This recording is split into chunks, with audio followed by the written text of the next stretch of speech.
once you have your house, you're going to be obsessively looking at any house that's like yours that sells in the area, and you're going to pray, please tell me it's sold for more. Because if you find out their house is sold for less than what you paid for, it hurts your soul. So in today's video, I'm going to help you identify 3 things that I see that let me know that a house is overpriced. Let's first identify the first thing I look out for, which is a little bit on the simple side. I think you're going to know this. A house that's been more than 45 days on the market is most likely overpriced.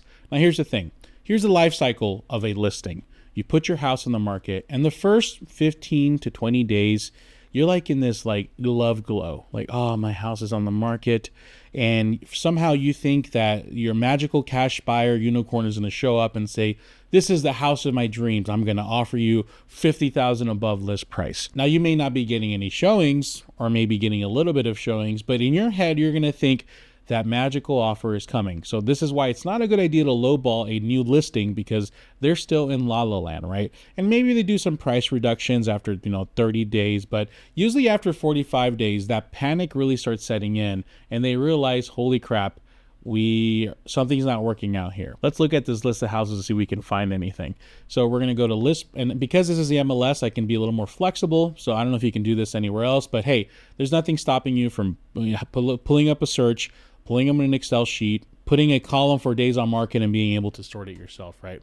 So we're going to sort them by descending, and we're going to see some crazy ones like 372, 102 days.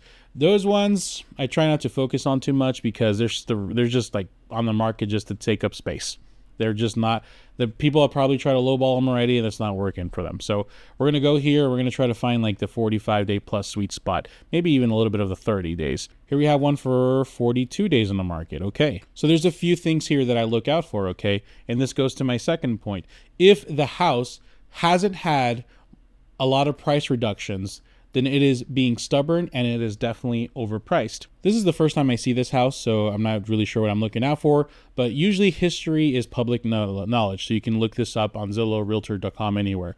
And I can see here, they listed it more than a month ago and they haven't reduced the price. As a matter of fact, I can see here, they tried to sell it 2 months back for about $390 and they couldn't sell it then. Why wouldn't a house sell if it's put on the market at the right price? Despite what you think about the housing market, people are out here still buying property. And in theory, if you have a house and you put it on the market, there should be a buyer that's ready for it. So if it's not selling and no buyers are showing up, then that means you're marketing to the wrong type of buyers. That means you're probably overpriced. So here's the thing that people don't understand is when they're looking for houses, they're not just looking at your house. They're looking at multiple houses. So by me taking someone out and looking at 4 to 5 houses, that person is going to be able to get a good idea of what's out there and start forming their own beliefs and opinions of the housing market and what they can get for the price that they're looking at.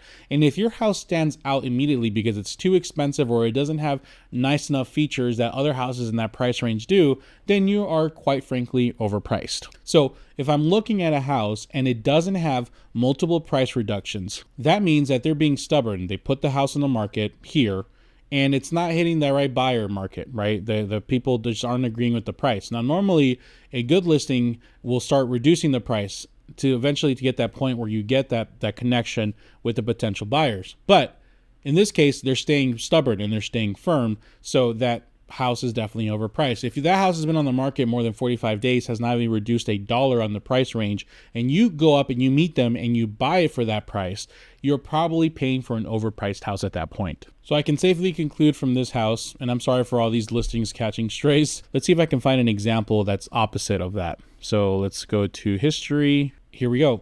They put it on the market about 2 months ago. Look at that price reduction. There hasn't been any, right? So you can kind of start making the conclusion, well, obviously something's off there. Here's another one. This one's been on the market for 65 days. Okay, so it's a little longer than we're comfortable with, but let's look at the history.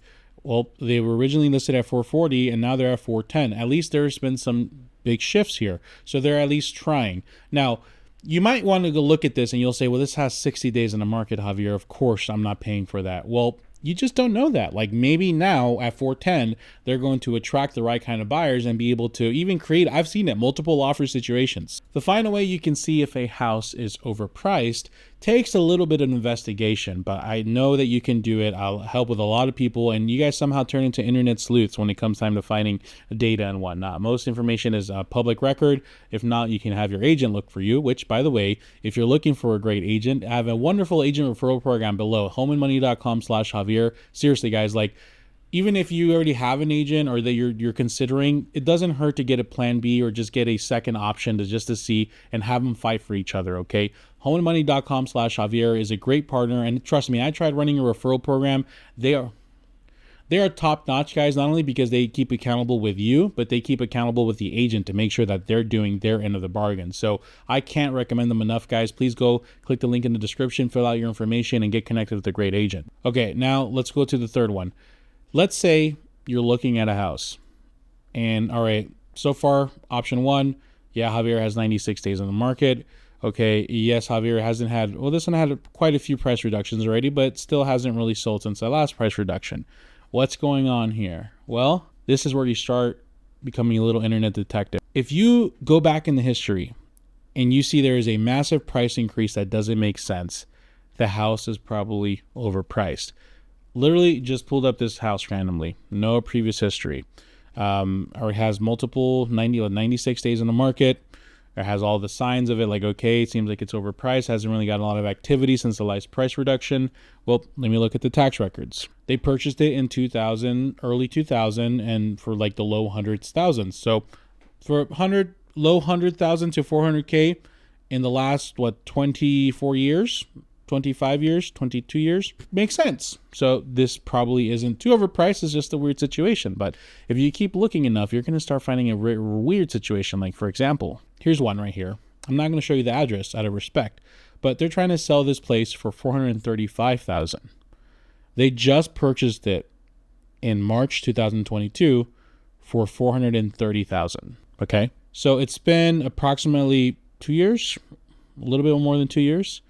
And they're only trying to sell it for $5K more. It doesn't make sense to me that there's even a price increase at all here, right? They probably have to take a loss at it, honestly. And there's a lot of people like this. If you'll be surprised. Now that you have a better idea of how to identify when a house is overpriced, here's the advice I have for you. There's no magic formula to this. There's no like magic, hey, if I say this with my offer, if I make a letter with my offer, if I go outside of the window with the radio and say, please take my offer, like, there's no magic formula to this, okay? The more valuable path in real estate, the more valuable paths in real estate, like buying a house under market value, getting a lot of closing costs, and also buying it under market value, those are the paths with the most resistance. So it's going to be difficult. You're going to get a lot of no's from, like, when you make multiple offers. You're going to get angry sellers that might get offended with your offer initially. And you're going to get a lot of disappointment. Like, you might actually start catching feelings for some of these houses. And then you get that call, it looks like we didn't get the house. And it's going to hurt. Even if you're telling yourself you're not going to be emotionally attached, it's still going to hurt. You have to first expect it's going to be difficult, okay? And secondly is you want to really make sure that you're not fighting over the new listings. Like, a lot of people like to go look at the new listings, and then now you're in a multiple bid war, and you're like, Javier, how do I win this bid war and still get it? You can't have a bid war and also buy it below market value. Quite frankly, you have to find a situation with desperation. It sucks, but you have to find a situation where the seller is like a little bit like squeezed, and they're like, I have to get this house sold. Let's just go. Like, for example, I had a client of mine who, the house was really beautiful, but the seller kept insisting, we're selling the house as is. We're selling the house as is. And I don't think they realized how much of a turnoff that was for potential buyers. And they can make sense because the house is really nice, but it made sense why they weren't getting any bites. And it's been on the market over 60 days now. And we made an offer, 40, 50K below price, and we got it. And guess what? The house as is, they still give us $10,000 for closing costs. So during the inspection period, it's just, I'm just taking that feedback they're giving me as like a suggestion, but I'm not really taking it to heart because at least here in Arizona, we can't like waive our inspections. We still have to do it. So you're going to have a little bit thick skin. You're going to have to find the situations that are a little bit desperate, and you're going to have to be okay hearing no once in a while. They're going to say no. That just means no right now. Like, come back later, 2 weeks from now, tell your agent, hey, can you go hit them up again? See if they're willing to take our offer again. It's difficult, but eventually one will land your way. Whether you agree or disagree with anything I said, please offer any kind of insight or advice for any potential people looking to buy, because they go to the comment section and they take your guys' feedback. So please let us know below so we can all continue to learn and grow together. Thank you guys so much. I appreciate you. See you on the next one.